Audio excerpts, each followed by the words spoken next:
Salut Internet, c'est VHS et on se retrouve pour un nouvel épisode de VCR Vidéo Créative, édition 3D dans Blender. Avant de commencer l'épisode, je vous rappelle de liker, commenter, partager et de cliquer sur la petite cloche. Si vous voulez m'encourager un petit peu plus, vous pouvez aussi donner sur Patreon. Sinon, vous pouvez toujours me rejoindre sur Twitch, YouTube, Facebook et Blue Sky. Les liens sont dans la description. Sur ce, place à l'épisode.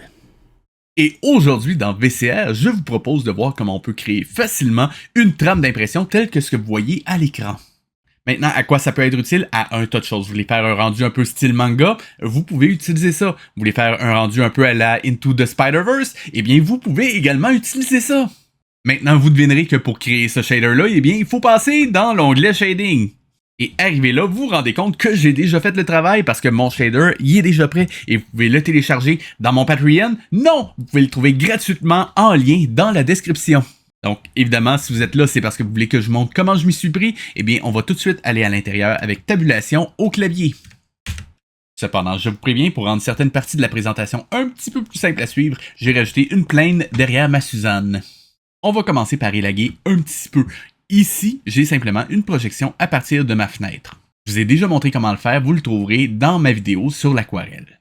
Idem ici, pour mes deux values, je les ai simplement liés avec ma résolution de rendu avec un driver. Si vous ne vous rappelez pas comment faire, c'est un simple clic droit, Copy as new driver, et on vient les coller juste ici en tant que driver. Donc toute la partie en surbrillance ici ne me sert qu'à m'assurer que mes cercles soient bien constitués de cercles et non pas d'ellipses. Bon, dans ce cas-ci, si j'écrase un petit peu ma fenêtre, vous allez voir que ça écrase mes textures, mais au rendu, ça ne paraîtra plus. Pour la partie au-dessus, juste ici, ça me permet simplement de passer d'une projection de caméra à une projection de window, dépendant de ce que je préfère avoir. La principale différence, c'est que si je projette à partir de ma caméra, je risque de créer certaines distorsions sur un objet, surtout sur les contours. C'est pour cette raison-là que généralement, je préfère passer par une projection par fenêtre. C'est ici que je vais avoir besoin de ma plane. Je vous explique. J'ai deux textures que j'ai créées moi-même juste ici.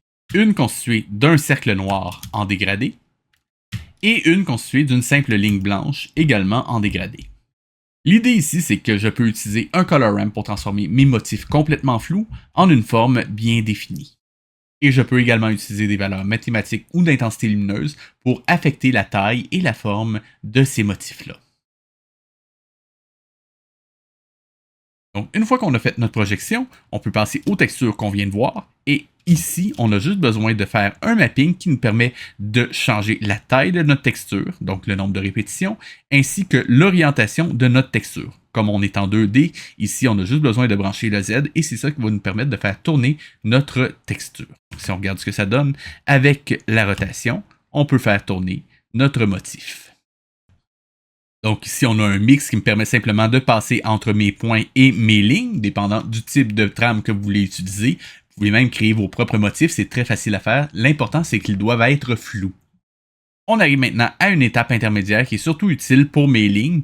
En gros, ce que ça me permet de faire, c'est simplement de changer leur forme, surtout au niveau des extrémités. Donc si vous regardez bien, juste ici, je peux affecter leur profil en utilisant le slider qui est ici. Donc, je peux les faire finir un peu plus en pointe ou plus arrondis, dépendant de mes besoins.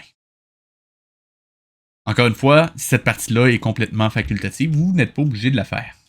L'étape suivante s'appelle le lift. En gros, c'est ici que je peux changer la taille de mes points individuellement. En gros, c'est simplement une addition ou une soustraction de valeur qui me permet de changer la taille de mes points. Si on regarde ici, augmenter et baisser la taille de mes points. Prochaine étape, c'est ici qu'on va affecter nos points par le shading. Cependant, on doit revenir un petit peu en arrière. Donc ici, rien de bien nouveau, j'ai simplement un Principled BSDF où j'ai enlevé toute spécularité et j'ai mis la roughness au max. Je le fais passer par un shader to RGB. Ensuite, par un Hue Saturation Value où j'ai enlevé toute saturation, juste pour être sûr qu'il n'y ait plus la moindre couleur dans mon shader. Encore une fois, la prochaine étape est facultative. Cependant, ça me donne un peu plus de contrôle sur l'application de mon shader.